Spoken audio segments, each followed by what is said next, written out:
오늘 하나님께서 우리들에게 주시는 말씀은 출애굽기 24장 12절부터 18절까지 말씀입니다. 출애굽기 24장 12절부터 18절까지 말씀을 우리가 함께 읽습니다. 여호와께서 모세에게 이르시되 너는 산에 올라 내게로 와서 거기 있으라. 내가 그들을 가르치도록 내가 율법과 계명을 친히 기록한 돌판을 내게 주리라. 모세가 그의 부하 여호수아와 함께 일어나 모세가 하나님의 산으로 올라가며 장로들에게 이르되 너희는 여기서 우리가 너희에게로 돌아오기까지 기다리라.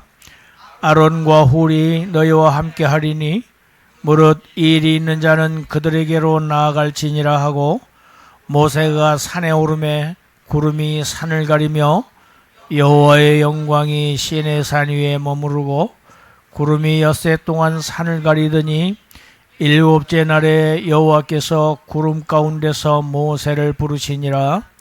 산 위에 여호와의 영광이 이스라엘 자손의 눈에는 맹렬한 불같이 보였고, 모세는 구름 속으로 들어가서 산 위에 올랐으며 모세가 40일 40야를 산에 있으니라.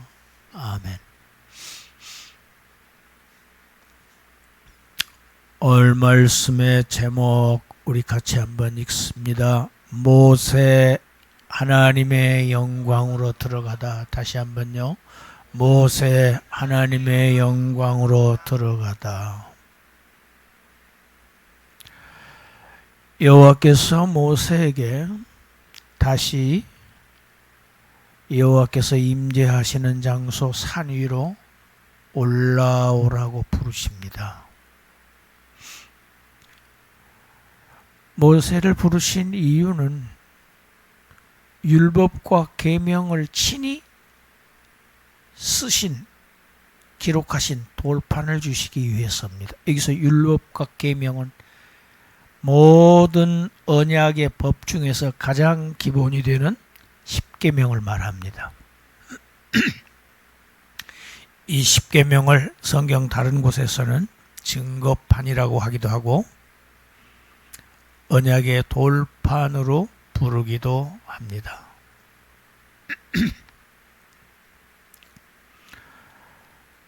모세는 부르심을 받은 모세 자신을 수종드는 여호수아와 함께 산으로 올라갔습니다. 그런데 그 산을 13절에서 어떻게 표현하고 있습니까? 하나님의 산으로 올라갔다. 같이 합시다. 하나님의 산으로 올라갔다. 하나님의 거처입니다. 하나님의 임재하시는 곳, 하나님이 계시는 곳으로 모세가 올라갑니다. 가면서 장로들에게 얘기합니다. 우리가 돌아올 때까지 너희는 여기서 기다려라. 그리고 일이 있는 자는 아론과 훌에게로 나아가라. 일이 있다는 얘기는 재판할 일이 있는 자는 그 말입니다. 아론은 모세의 형이지요. 모세의 형으로서 모세의 대변인 역할을 하고 있습니다. 훌은 우리가 공부한 것처럼 아말렉과의 전쟁할 때 모세의 팔을 붙들었던 이스라엘 백성의 지도자입니다. 모세는 재판을 위해서 천부장, 백부장들을 세웠습니다. 그렇지만 중요한 사건들은 모세가 직접 재판을 했습니다. 모세는 이제 하나님의 부르심을 받고 자신이 이 땅에서 하던 모든 일들을 다 아론과 훌에게 위임하고 맡기고 여호와께서 임재하시는 그 산 위로 올라갑니다. 모세가 산에 오를 때에 구름이 산을 가렸다고 말씀하고 있습니다. 그리고 여호와의 영광이 산 위에 머물렀다. 여기 나오는 구름, 여호와의 영광 이런 용어들은 하나님의 임재하심을 나타내는 용어들입니다. 구약에서부터 계속 구름 가운데 인자가 구름을 타고 오시리라. 구름이 나옵니다. 이 구름이 엿새 동안을 산을 가리고 있었어요. 그리고 일곱째 날에 여호와께서 모세를 부르십니다.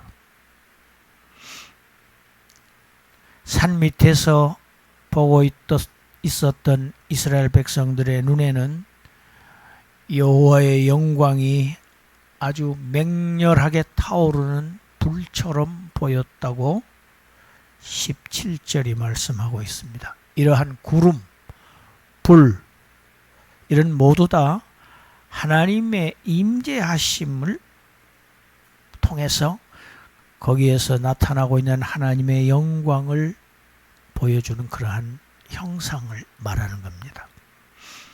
모세는 구름 속, 즉 하나님의 임재 장소로 들어가서 40일 주야 낮과 밤을 산 위에 있었습니다. 이것이 오늘 본문의 내용입니다. 우리가 이 본문에서 굉장히 우리의 주의를 집중하게 하는 그런 인물이 있습니다. 바로 모세입니다. 출애굽기는 24장 오늘 말씀까지가 전반부를 이루고 다음 25장부터 마지막 40장까지는 주제가 하나입니다. 산 위에 오른 모세에게 하나님께서 자신의 거처인 성막을 지으라고 명하시고 그 성막의 규격을 일일이 다 정해 주십니다. 그리고 후반부에 가서는 그 성막에서 어떻게 하나님을 섬겨야 할 것인가, 즉 예배를 가르치는 내용으로 후반부가 구성되어 있습니다. 전반부를 마치면서 이스라엘 백성과 하나님의 백성과 하나님 사이의 중재자, 중보자 역할을 했던 모세에게 우리의 시선을 집중시키는 이유가 있습니다. 오늘 설교의 주제가 바로 여기에 있습니다. 본문 12절을 보니까 여호와께서 모세에게 말씀하십니다. 너는 내게로 올라와서 거기 있으라 하십니다.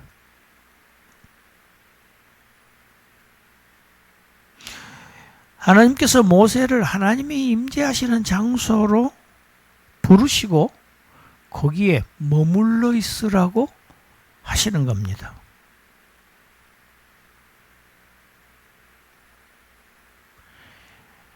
모세를 이렇게 하나님께서 부르신 일은, 이 부르신 것은 바로 이 직전에 모세가 어떠한 일을 했습니까? 제단을 세우고 번제와 화목제를 드리고 난 그 이후의 일입니다. 하나님께서 모세를 자신의 임재 속으로 부르신, 하나님의 영광 속으로 불러들이신, 올리신 그 것은 바로 모세가 드렸던 이 두 제사의 결과라는 것을 우리가 집중해야 합니다.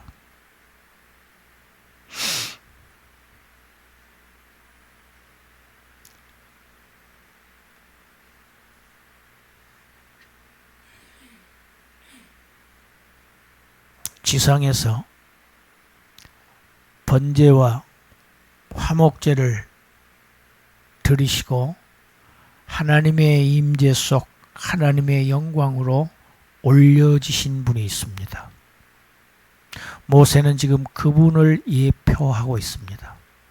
그분을 상징하고 있습니다. 그분의 모형입니다. 우리 에베소서 4장 8절부터 10절까지 읽어보겠습니다. 그러므로 이르기를 그가 위로 올라가실 때에 사로잡혔던 자들을 사로잡으시고 그 사람들에게 선물을 주셨다 하였도다. 올라가셨다 하였은즉 땅 아래 낮은 곳으로 내리셨던 것이 아니면 무엇이냐. 내리셨던 그가 곧 모든 하늘 위에 오르신 자니 이는 만물을 충만하게 하려 하심이라.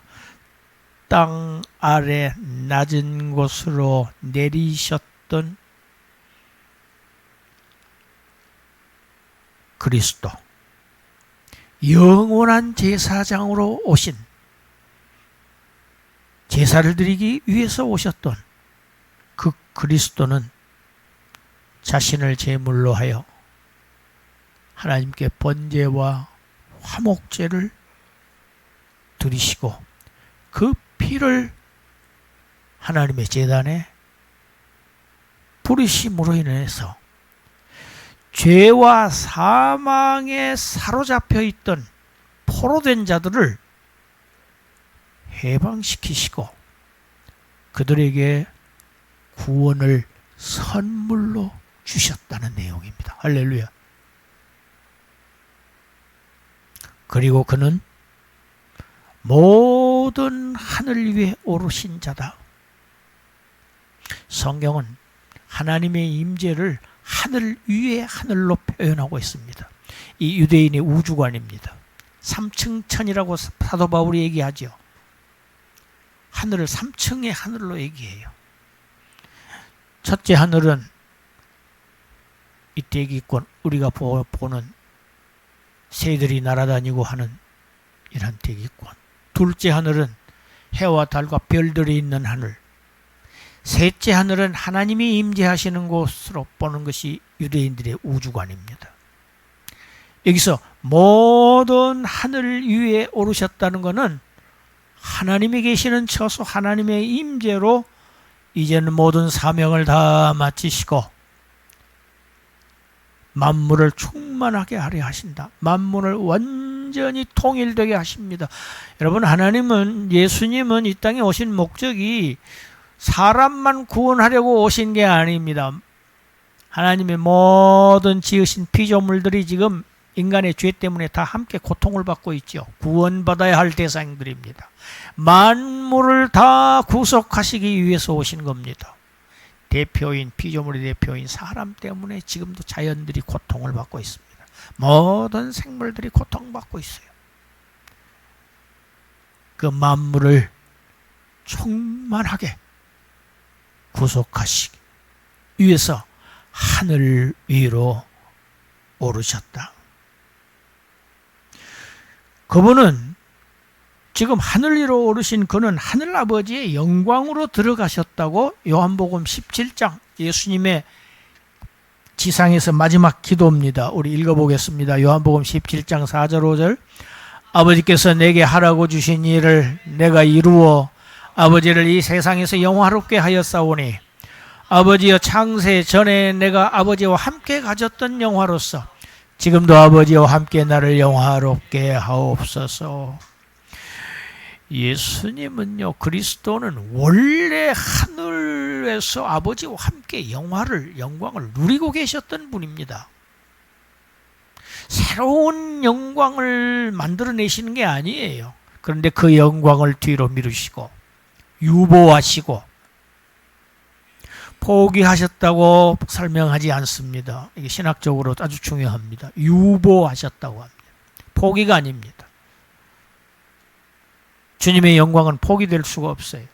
영광의 주님. 그리고 낮은 이 땅으로 죄인의 모습으로 오셔서 죄인들을 위해서 죄인들의 그 죄의 결과를 짊어지시고 그 자신이 제물이 되어서 온전히 하나님 앞에 드려지는 번제 제물이 되시고 하나님과 불화했던 모든 죄인들을 하나님과 화목시키는 화목제물이 되셔서 피를 뿌리심으로 자기에게 사명을 주신 아버지 하나님을 이 세상에서 영화롭게 하셨습니다. 이제 내가 영화롭게 하였사오니 이제 창세 전부터 내가 아버지와 함께 가졌었던 그 영화로 나를 들어가게 하시옵소서 하는 제사장으로서의 마지막 기도가 요한복음 17장입니다.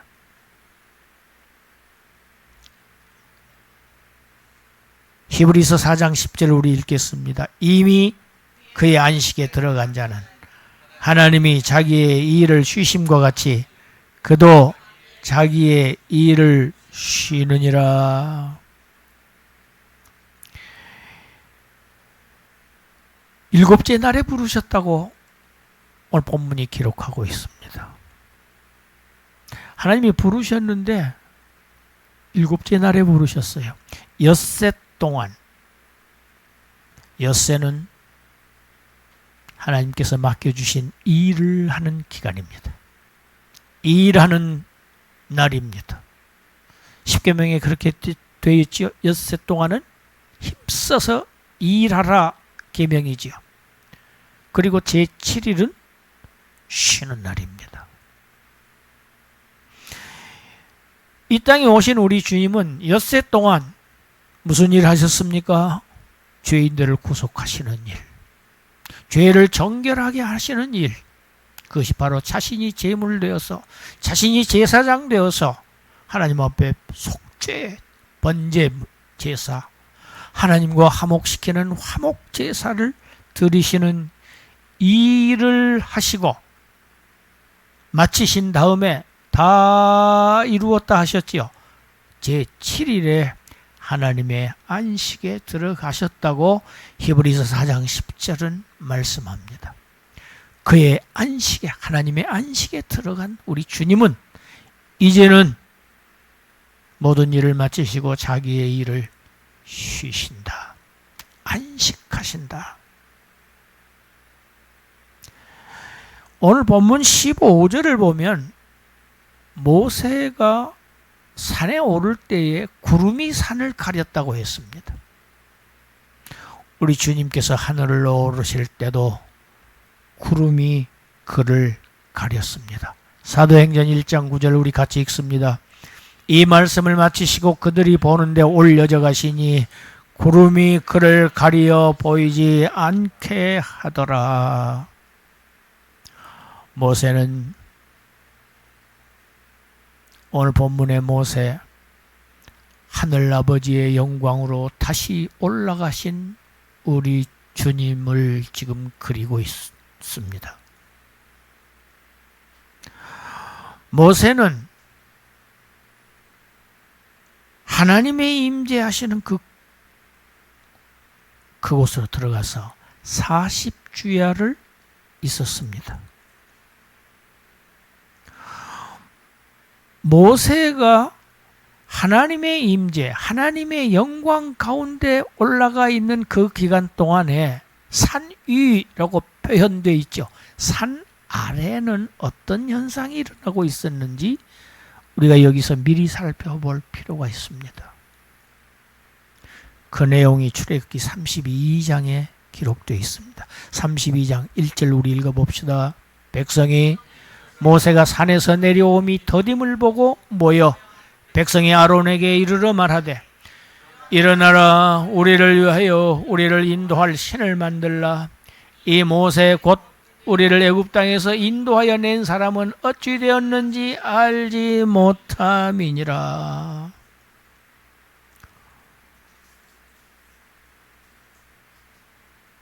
모세가 내려오는 것이 더디 오므로 기다려도 오지 않으니까 우리를 인도할 신을 만들자. 여기에 모세의 형 아론이 앞장을 섭니다. 그래서 어떻게 합니까? 모세가 산에 올라가 있는 동안, 모세가 산 아래 없는 동안 산 아래에 있는 백성들은 황금신을 만들었어요. 금송아지를 만들었어요. 그리고 자신들을 애굽에서 너가 우리를 구원해낸 신이야. 그 황금 금송아지를 예배했습니다. 우리 32장 31절 읽어봅시다. 모세가 여호와께로 다시 나아가 여짜오되 슬프도 쏘이다. 이 백성이 자기들을 위하여 금신을 만들어 싸우니 큰 죄를 범하였네. 산 아래 내려왔던 모세, 하나님께 아뢰옵니다. 뭐라고 얘기합니까? 금송아지를 만들었습니다. 그럽니까? 금신을 만들었습니다. 여러분, 금은 신입니다. 황금은 신입니다. 신적인 존재입니다. 돈이 있으면 다 됩니다. 물질이 전부인 것이 이 세상입니다. 아래 세상입니다. 못할 게 없어요.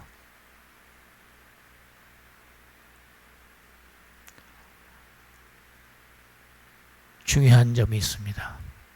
모세는 산 위에 계속 머물러 있지 않았습니다. 그의 백성들에게로 다시 돌아왔다는 사실을 오늘 이 말씀을 듣는 우리가 마음에 두어야 합니다. 하늘로 올려지신 예수님도 하늘에 계속 머물러 계시지 않습니다. 할렐루야. 다시 저와 여러분들이 있는 그가 속죄의 사역을 그가 죽고 다시 살아나셨던 이곳으로 다시 오시겠다고 약속하시고 올라가셨습니다. 우리 사도행전 1장 11절 읽어봅시다. 이르되 갈릴리 사람들아 어찌하여 서서 하늘을 쳐다보느냐. 너희 가운데서 하늘로 올려지신 이 예수는 하늘로 가심을 본 그대로 오시리라 하였느니라. 여러분, 올라가실 때 부활하신 몸을 가지고 올라가셨어요. 그래서 볼 수 있었죠. 영만 올라간 게 아닙니다. 몸을 가지고 올라가셨기 때문에 하늘을 쳐다보고 주님 올라가시는 것을 보는 데서 올라가셨어요. 제자들 보는 데서. 볼 수 있게 다시 오십니다. 모든 사람이 다 알 수 있게 오십니다. 가시적인 재림 약속하셨습니다. 육체를 가지고 그 몸을 그대로 가지고 오실 것을 말씀하셨습니다. 지금 부활의 몸을 가지고 지금 하늘 아버지 보좌에 계십니다.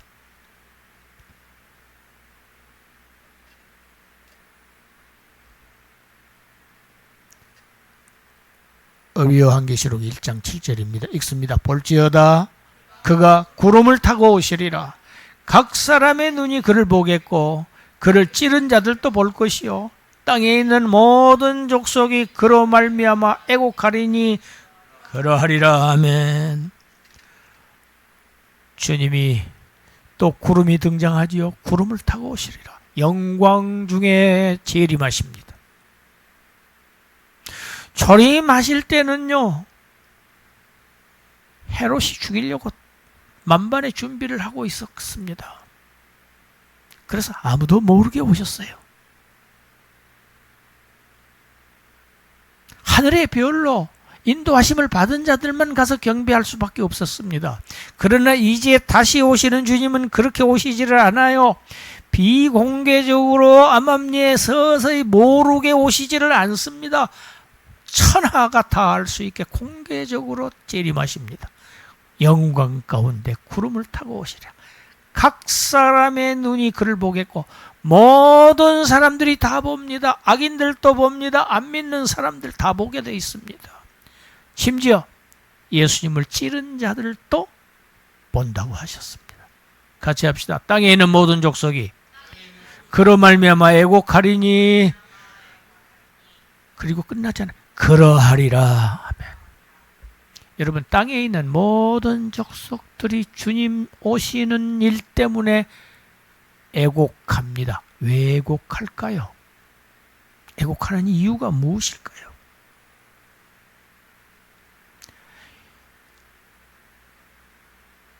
초림 예수님은 죄인들을 구속하시기 위해서, 죽기 위해서 이 땅에 오셨지만 이제 다시 오시는 주님은 심판주로 오십니다.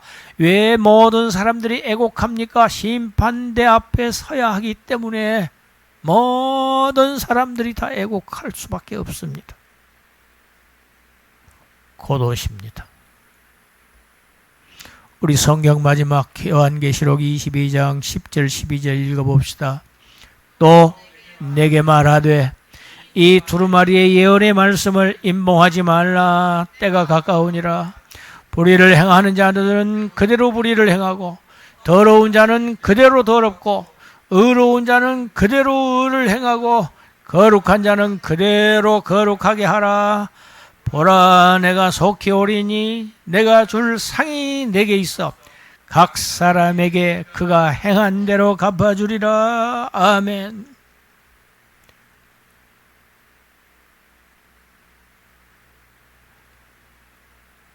출애굽기에서 오늘 본문과 출애굽기 32장 저 뒷번에 산 아래에서 행했던 일들, 바깥 세상 사람들의 이야기가 아닙니다. 이스라엘의 이야기입니다.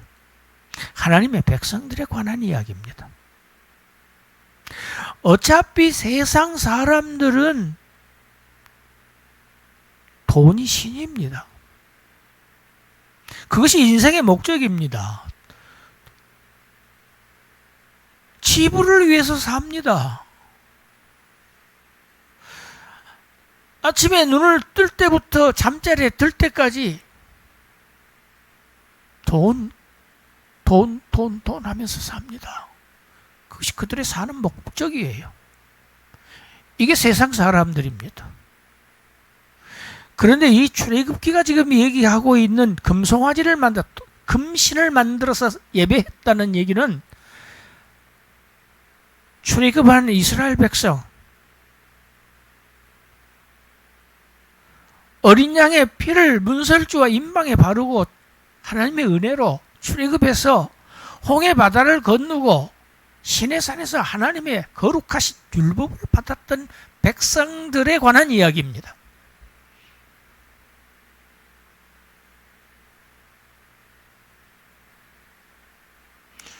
구원받았다고 하는 사람들에 대한 이야기입니다. 오늘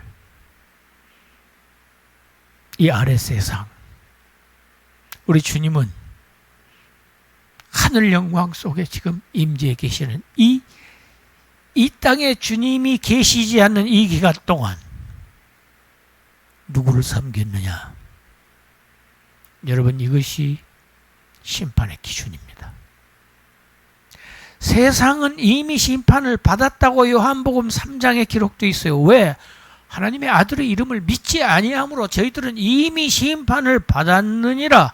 주님이 오셔서 하시는 심판은 세상에 대한 심판이 아니에요. 세상에 대한 심판은 끝났어요. 교회에 대한 심판입니다. 교회 안에 알곡과 축정이들이 같이 자라고 있습니다. 이제 알곡과 축정이를 가르칩니다. 염소와 양을 가르칩니다. 뱀의 후손과 여자의 후손을 가르치는 타작마당이 이제 주님 오시는 날 이 지상에 서 있습니다. 그래서 알곡은 천국 창고에 모아서 들이시고 죽정이는 하나님의 심판의 불에 태워질 것을 성경은 정확하게 예고하고 있고, 그 모습을 보여주었던 것이 노아 홍수 사건이고 소돔 고모라 사건이었습니다. 심판하신다. 이제 남은 주님의 심판은 교회에 대한 심판입니다. 사람들이 착각하고 있어요. 바깥 세상에 안 믿는 사람들을 심판하러 오시는 것으로 알고 있지만 아닙니다. 요한복음 3장에 분명히 세상은 이미 심판을 받았다고 기록돼. 집행 날짜만 남았어요. 이미 언도가 끝났다고 해요. 죽음, 사망.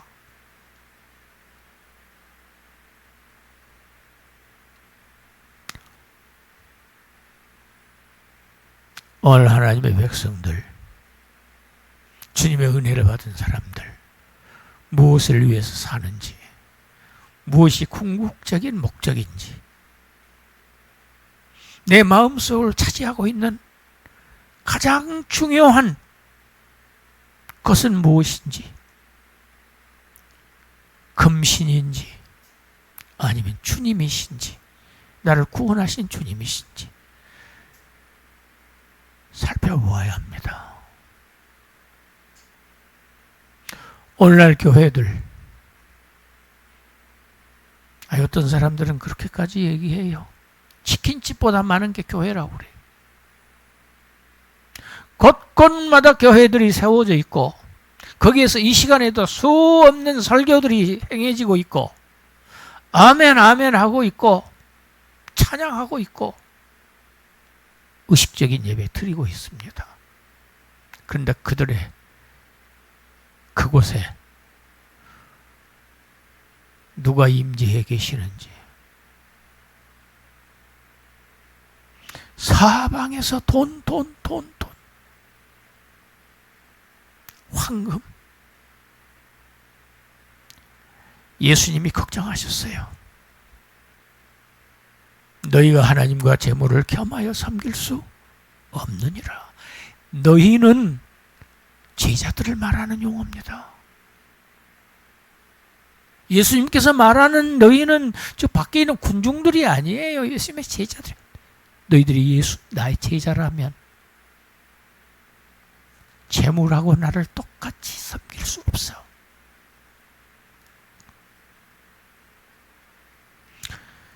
주님이 계시지 않고 주님이 더디 오심으로, 마태복음 25장에 열처녀 비유가 나옵니다. 열처녀들이요 다 졸았어요.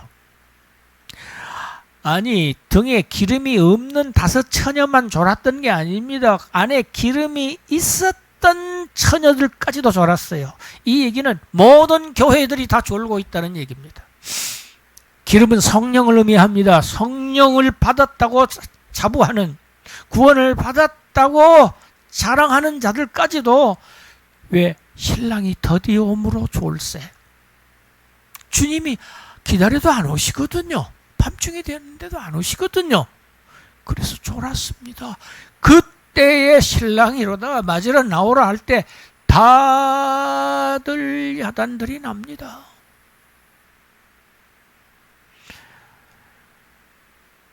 도둑처럼 오신다고. 도둑이 언제 옵니까?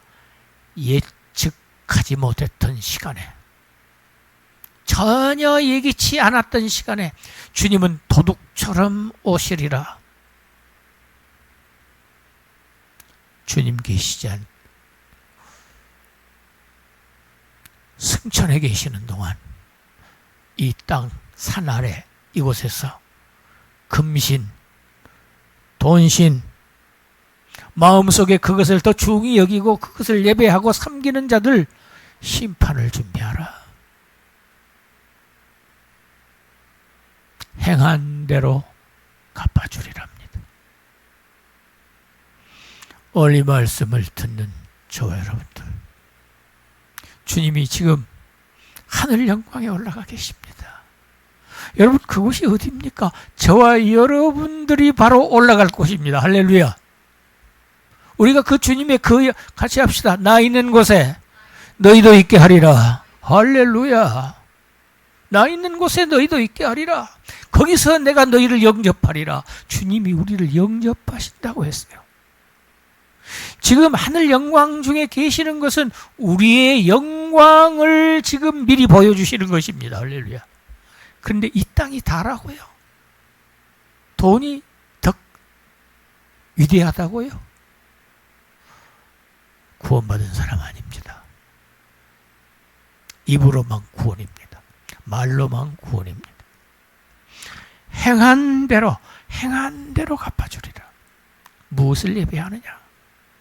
누구를 더 사랑하느냐? 누구를 더 중히 여기느냐? 오직 주님만을 기다리며 주님만을 섬기며 주님만을 사모하다가 주님 오시는 그날 기쁨으로 주님을 맞이하는 저와 여러분들이 되시기를 주님의 이름으로 축원합니다. 기도합니다. 아버지 하나님,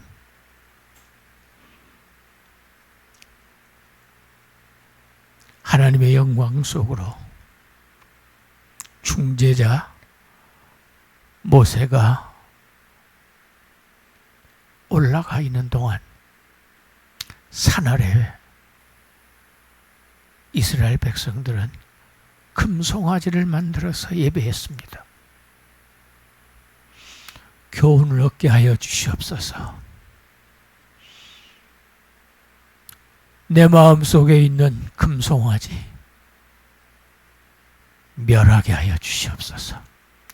오직 주님 한 분만이 나의 주인이심을 시인하고 믿고 따르고 사모하며 기다리는 주님의 신부들로 살아가게 하여 주시옵소서. 예수님 이름으로 기도드리옵나이다.